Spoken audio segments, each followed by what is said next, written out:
Bonjour ami photographe. Une fois n'est pas de coutume, aujourd'hui je voudrais vous parler d'un nouveau produit qui vient de sortir, fin août, qui a été annoncé le 26 août par Hasselblad et qui a attiré mon attention. Vous savez sans doute, si vous me suivez de longue date, que, en plus de mes appareils photo, 24-36 Nikon, il m'arrive d'utiliser du matériel photo Hasselblad pour obtenir la meilleure qualité possible et j'utilise toujours, cet Hasselblad H6D Sensei qui est le fleuron de la gamme H et qui est une gamme qui a malheureusement été interrompue discontinué par Hasselblad, qui est équipé d'un très grand capteur de 54 par 41 mm de 100 millions de pixels et d'une très belle dynamique. Ce qui est très intéressant avec ce type d'appareil photo, bien entendu, c'est la qualité et le rendu des images. Et Hasselblad est particulièrement performant dans ce domaine puisqu'ils ont développé ce qu'ils appellent l'Hasselblad Natural Color Solution, qui est que chaque capteur individuellement va être calibré en usine de manière à être mappé à une table de rendu des couleurs que Hasselblad maîtrise de longue date. C'est quelque chose qui a été développé au fur et à mesure de l'expertise croissante dans le domaine de la photographie numérique par Hasselblad depuis le début des années 2000. Et on s'est retrouvé avec des appareils photo comme celui-ci, qui ont une reproduction des couleurs particulièrement fidèle et qui crée d'ailleurs quelque part un petit peu la signature Hasselblad, puisque on arrive avec l'expérience un peu à reconnaître parmi des photographies qui auraient été prises en même temps sur le même lieu, quelles sont les photographies Hasselblad, et qui justement, avec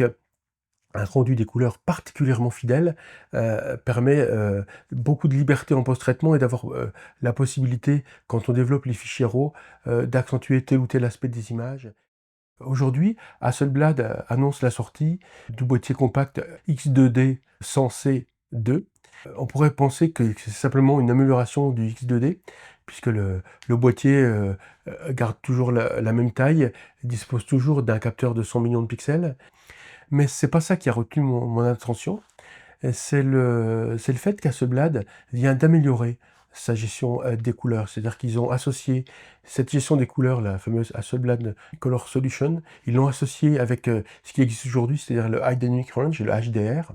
et l'association des deux techniques de la maîtrise de la couleur Hasselblad avec les possibilités en haute dynamique dont on dispose aujourd'hui, attire vraiment mon attention. Ce qui m'a toujours beaucoup plu dans les appareils photo Hasselblad, c'est leur capacité à rendre des couleurs justes, mais rendre des couleurs justes avec une dynamique encore plus grande et bénéficier encore mieux des RAW 16 bits, puisque les appareils Hasselblad de longue date, et c'est toujours vrai avec le X2D,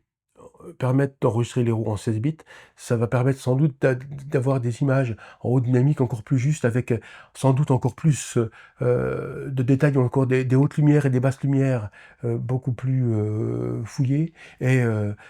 c'est vraiment une nouveauté intéressante. D'autant plus que ce boîtier-là, compact, est vraiment adapté à des pratiques, par exemple, de photos de paysage ou de photos de reportage, dans lesquelles on se retrouve assez vite dans des situations d'éclairage qu'on maîtrise moins. Et donc il faut faire avec l'éclairage ambiant. Et donc une dynamique importante avec des couleurs très justes, ça adapte vraiment bien à ce genre de pratique. Dans le monde d'aujourd'hui où finalement on cherche plutôt le sensationnel dans les fiches techniques, voir apparaître un progrès comme ça, qui peut peut-être même par certains testeurs ne pas être vu, c'est quelque chose qui est vraiment sympa et qui donne envie d'essayer cet appareil-là, qui en plus, j'oublie un petit détail, mais qui n'en est pas un, c'est qu'Hasselblad a été poussé par la concurrence, la saine concurrence, je dirais, de Fuji, qui propose des produits vraiment très intéressants, à réajuster son prix. Et cette version Mark II du X2D est quand même 1500 € moins cher que le modèle d'avant, puisque le boîtier nu est proposé à un prix, je crois, de 7200 €, ce qui le rend quand même plus compétitif par rapport au prix que pratique Fuji. On se retrouve sur les boîtiers 100 millions de pixels haut de gamme, dans la même gamme de prix. Et c'est une raison de plus finalement de s'intéresser à ce boîtier compact, euh,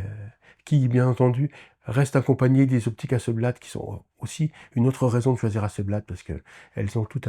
un beau caractère, et même si elles ne sont elles sont fabriquées au Japon. Il faut savoir que Hasselblad dispose toujours à Göteborg en Suède d'un bureau d'études optiques, et que les optiques sont toujours étudiées en Suède. Hasselblad, un petit peu comme Leica, ne cherche pas le piqué pur absolu, mais cherche comme toujours en optique, hein, on travaille sur des compromis, cherche à avoir un rendu d'image, très agréable et bien adapté au moyen format. Donc c'est une raison, de plus de choisir ce boîtier-là, ce sont les optiques. Mais j'ai envie vraiment d'en savoir plus sur cette, gestion des couleurs Hasselblad associée à des solutions de HDR qui présagent quand même de fichiers RAW de très, très haute qualité. En tout cas, amis photographes, je vous dis à bientôt pour une future vidéo entre passionnés.